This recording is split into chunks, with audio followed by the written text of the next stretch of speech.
नमस्कार, मी अमोल बक्षी आणि हा चॅनल आहे अमोल बोल मराठी. बोलतो तुमच्या मनातले बोल. ज्याला त्याला विचारलं की बाबा रे कसा आहेस तू, काय चाललंय, तो सांगतो यार खूप प्रॉब्लेम्स आहेत, खूप दुःख आहे, खूप त्रास आहे, तणाव आहे. कोणी पण, तुम्ही पण विचारा, दिवसात 10 जणांना विचारलं त्यातले 8 जण सांगतात की खूप काय फार बरं नाही चाललंय आपलं कुठं. असं लोक का सांगतात? म्हणजे खरंच एवढा त्रास आहे का? खरंच आनंद नाहीच आहे का? की दुःख आहे सगळीकडे, इतकं असं प्रचंड प्रमाणात आहे का हे सगळं? का आपण कुठेतरी असं होत चाललोय की आपण ते सिनिकल म्हणतात ना, की कुठेतरी असं वाटतं की नाही हे नाहीच आहे, नाकारायचं आहे त्या गोष्टी, चांगल्या गोष्टी नाकारायच्या, त्यात काहीतरी शोधत राहायचं, असं आहे का? नेमकं काय आहे? आणि मग असं जर असेल की आपण आनंदी नाहीच आहे, दुःखीच आहे, तर मग आनंद शोधायला नको का? हाच विचार करून हा व्हिडिओ बनवतोय. व्हिडिओ त्यामुळे शेवटपर्यंत पहा अशी विनंती आहे.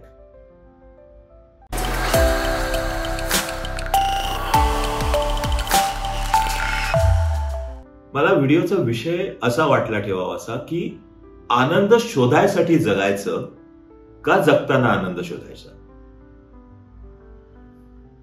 आनंद शोधायसाठी जगायचं का जगताना आनंद शोधायचा? आज बरेच जण आपण पाहतो, तरुण वयात माणसं असतात. आपण तरुण वयात असं सांगितलं जातं की तुम्ही कष्ट करा, तुम्ही काबाड कष्ट करा, आता विचार करू नका पुढे काय होणार आहे, आता फक्त कष्ट करत राहा, कारण तुम्ही जे काय पैसे साठवाल, जे काय कराल ते तुमच्या म्हातारपणी उपयोगी येईल. अरे म्हातारपण जगवायला, म्हातारपणात स्वतःला जगवायला, म्हातारपणात चांगलं करायला आपण आज खराब करायचंय का? आजच्या सगळ्या सुखांकडे आपण दुर्लक्ष करायचं, सगळ्या आनंदाकडे दुर्लक्ष करायचं, प्रचंड त्याग करायचा, प्रचंड प्रमाणात दुःख सहन करायचं, त्रास सहन करायचा, आणि कधीतरी म्हातारपणी आपण कदाचित चांगलं जगलो तर म्हातारपण चांगलं जाईल. खूप कॉन्ट्रॅडिक्टरी होत आहेत या गोष्टी खूप, की एका बाजूला आपण सगळं ऐकतो की तुम्ही कष्ट करा तरुणपणात, आणि दुसऱ्या बाजूला मी असं सांगतोय की मग हे करायचं कशाला? आनंद हा सगळा त्याग करायचा कशाला? मला कष्ट करण्याला, पैसे कमावण्याला किंवा ध्येय गाठायचे त्याच्यासाठी प्रयत्न करण्याला माझा विरोध नाहीये. माझा विरोध आहे की आपण या प्रवासात बऱ्याचदा प्रवासाचा आनंद न घेता फक्त ध्येयावर नजर ठेवून असतो. हे 100 मीटरची रनिंग रेस नाहीये की जिथं आपण फक्त ध्येयावर नजर ठेवून धावायचंय, कारण 100च मीटर मध्ये संपणार आहे. ही T20ची मॅच नाहीये की T20 मध्ये 20 ओव्हर्स मध्येच आपल्याला तुडवून खेळून काढायचे. हे आयुष्यभर चालणारी गोष्ट आहे, अव्याहतपणे 24 तास चालत राहणारी गोष्ट आहे, आणि ती सतत चालू असते. या क्षणाला मी बोलतोय, जे काय 1 मिनिट झालं असेल, 2 मिनिटं झाली असतील व्हिडिओमध्ये, ती मिनिटं संपलेली आहेत. ती मिनिटं कशी कन्झ्युम केली हे महत्वाचं आहे.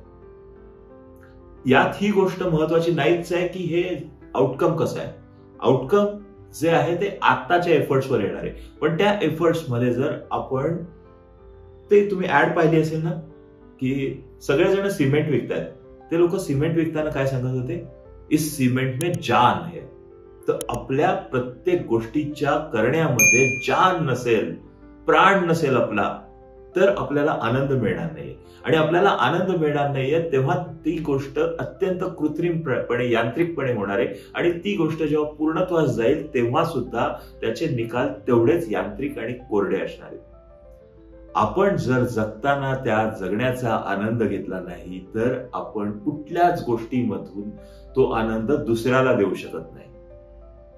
त्यामुळं जेव्हा आपल्याला जगायचंय, आजूबाजूला आनंद शोधायचा आहे, तेव्हा हीच गोष्ट लक्षात ठेवायला पाहिजे. प्रत्येक गोष्टीत आनंद आहे, प्रत्येक गोष्टीत आनंद घेऊ शकतो. घ्यायचा का नाही हे आपल्यावर आहे. दुर्मुखलेलं राहायचंय, हसायचं नाहीये, नो प्रॉब्लेम. आणि आनंद म्हणजे तर काय, सतत हसत राहायचंय, इथं वाटायला पाहिजे ना आनंदी, ते महत्वाचं आहे. मुळात आपल्याला आनंदी का वाटायला पाहिजे?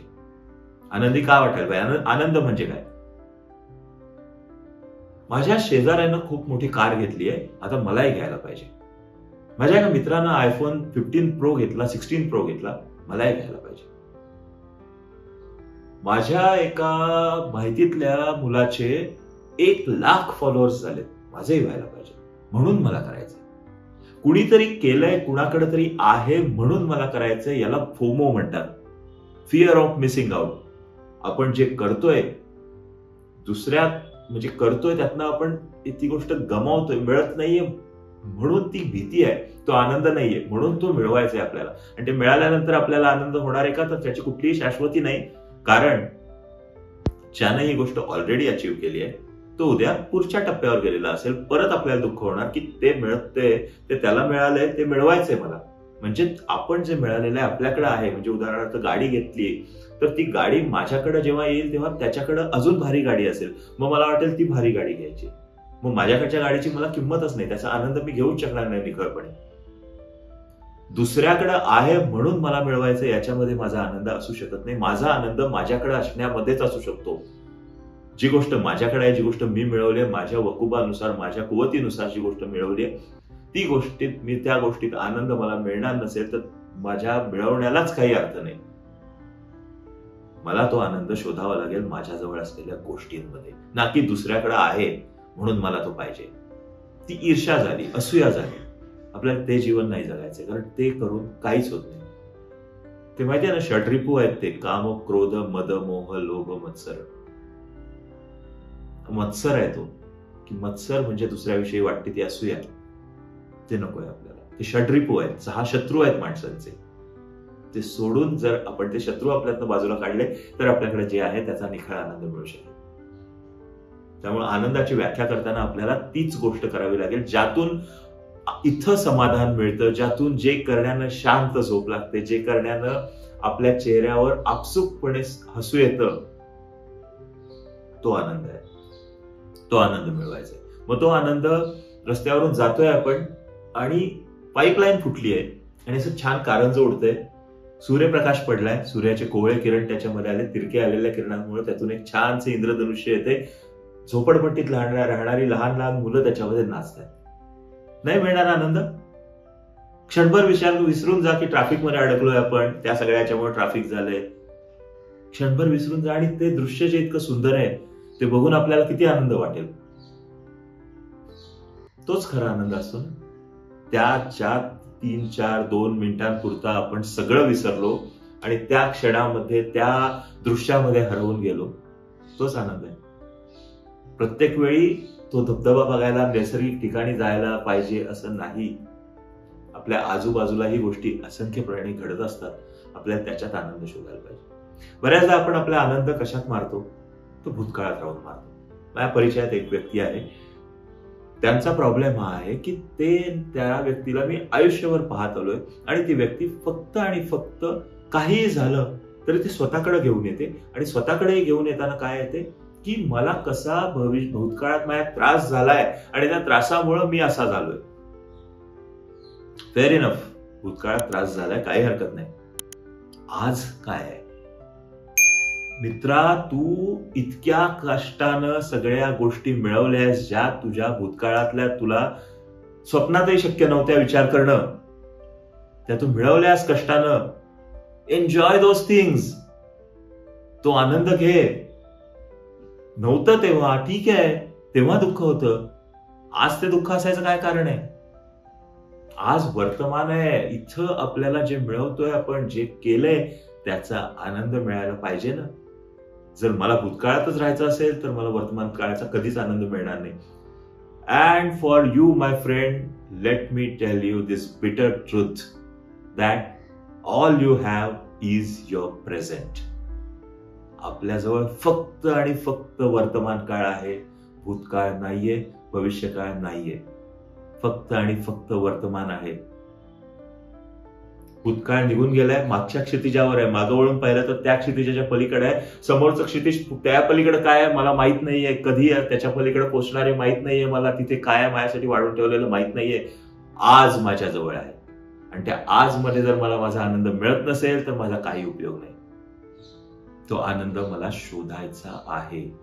माझ्या रोजच्या जगण्यात, माझ्या आजूबाजूच्या प्रत्येक गोष्टीत मला तो आनंद शोधायचा आहे. अरे कित्येक गोष्टी असतात ना.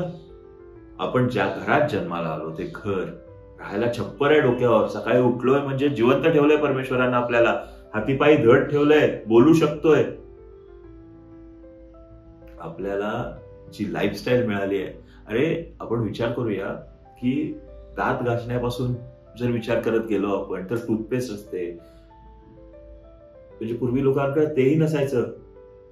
आज टूथपेस्ट असते, अंगावर कपडे असतात, 4-4दा कपडे बदलतो आपण, 5-6 वेळा खातो छोट्या छोट्या गोष्टी, डाएट पाहिजे डाएट करतो, व्यायाम करतो. आई वडील आहेत घरात, मी ज्यांच्या घरामध्ये आहेत त्यांच्यासाठी म्हणतोय मी, आई वडील आहेत, त्यांची बायको, मुलं, भाऊ, बहीण, अजून काय पाहिजे? बऱ्याच जणांकडे नसतात या गोष्टी. पण ते झाल्यानंतर मित्र असतात, मित्रांचे फोन आलेले असतात, फोनवर ढीगभर मेसेजेस आलेले असतात, वेलविशर्स असतात, अर्थार्जन करायला नोकरी, व्यवसाय, या गोष्टी असतात. मानायचं ठरवलं तर प्रत्येक गोष्टीत सुख आहे, मानायचं ठरवलं तर प्रत्येक गोष्टीत दुःख आहे. काय मानायचं हे आपण आपल्यासाठी ठरवायचंय. आपल्या हातात आहे ना, आपल्या विचारात आहे की आपल्याला कशात सुख मानायचंय, कशात दुःख मानायचंय. दुःखीच व्हायचं ठरवलं तर आयुष्यभर दुःखी राहू शकतो आपण. येस, व्हिडिओ करतोय मी, काय करायचं म्हणून करतोय. व्हिडिओ करतोय कारण जी काय 5, 10, 100, 200, 1000 लोक पाहतील, त्यांच्या चेहऱ्यावर हसू येईल, त्यांना वाटेल की हा मला आनंद मिळवायचा आहे. It's about your perception, it's about how you look at it. कशा पद्धतीनं आपण बघतोय याच्याकडं. आणि बघायला हवं ना चांगलं. कुणाला आवडत नाही आनंदी राहायला? असं आहे कोणी? आनंदी राहायचंच नाहीये. मला नाही वाटत असं कोणीच असेल ज्याला आनंदी राहायचं नाहीये. प्रत्येकाला वाटतंय आनंदी राहायचं, फक्त तो नाहीये असा त्याची समजूत आहे. माझ्या वयाचे जे लोक आहेत ना, 40-45चे, यांनी आपल्या बालपणीचा विचार करावा आणि सांगावं की बालपणी 90s मध्ये खूप गोष्टी नव्हत्याच. कित्येक गोष्टी नव्हत्या 90s मध्ये किंवा 80s मध्ये. कित्येक गोष्टी या नव्हत्याच आज ज्या आहेत त्या. मोबाईल नव्हता, हे असे लाईट्स नव्हते, घरोघरी एसी नव्हते, अजून काय अशा चेअर्स नव्हत्या, सोफाज नव्हते घरोघरी, घालायला 1-2 कपडे असायचे. बस चांगल्या सुस्थितीत असलेल्या माणसांच्या घरची पण ही स्थिती आहे की असं काहीच नसायचं. आपण खुश नव्हतो. आपण लहान होतो म्हणून खुश होतो असं जर वाटत असेल तर आपल्या मुलांना विचारून बघा ते खुश आहेत का आता. त्यांना तर आपण आपल्याला जे मिळायचं त्यापेक्षा 10 पटीने देतोय. ती खुश नाही. आज काय झालंय माहितीये का, खुशी मिळवण्याच्या, आनंद विकण्याची साधनं खूप झाली आहेत. आपल्याकडे मॉल नव्हते, आपण सकाळी सकाळी बाहेर पडायचो, कधी खेळायला जातो असं व्हायचं. जे काय आपण खेळ खेळायचो, मैदानी खेळ खेळायचो, त्याच्यात आनंद असायचा. मित्र भेटायचे, रोज मित्र भेटायचे. शाळेतच त्यासाठी जायचो आपण. शाळेत शिक्षणासाठी थोडी जायचो आपण, शाळेत मित्रांसाठी जायचो, कॉलेजला मित्रांसाठी जायचो, इतर अनेक गोष्टींसाठी जायचो. गोष्टी खूप झाल्या ना. मोबाईल आला, एसी आला, टीव्हीवर शेकडो हजारो चॅनल्स चालू झाले, मोबाईलवर तर लाखानं एंटरटेनमेंटची साधनं झाली. पुस्तकं वाचायची आहेत तर वाचायचं फक्त ऑप्शन नाहीये, तुम्ही ऐकू शकता, पाहू शकता. हे सगळं आल्यामुळं आपण काय झालं, आपल्याला सुख देणारी इतकी साधनं आहेत की त्यातलं कुठलं घ्यायचं हे समजत नाही, त्याचा तणाव यायला लागला, त्याचा स्ट्रेस येऊन आपण दुःखी व्हायला लागलो. मग त्या सुख देणाऱ्या साधनांचा उपयोग काय? आपल्याला सुख मिळवायचंय, आनंद मिळवायचा आहे, तो आपल्याला पाहिजे तेवढाच मिळवायचा आहे, तेवढाच मिळत असतो. दुनिया की सारी खुशी मैं तुम्हारे कदमों में लाकर रख दूंगा, नहीं चाहिए भाई, मैं जिसमें खुश हूं वो मेरी खुशी आहे. तिथं आपल्याला तीच गोष्ट अचीव्ह करायची आहे. आणि ती अचीव्ह करण्यासाठी फार काही करावं लागत नाही. मी मगाशी म्हटल्याप्रमाणे जाता येता, श्वास घेताना अनेक गोष्टींमध्ये आपल्याला तो आनंद मिळत असतो. छोट्या छोट्या गोष्टींमध्ये आनंद मिळत असतो. तो फक्त शोधायचा आहे, टिपायचा आहे, आनंदी राहायचंय, खुश व्हायचंय.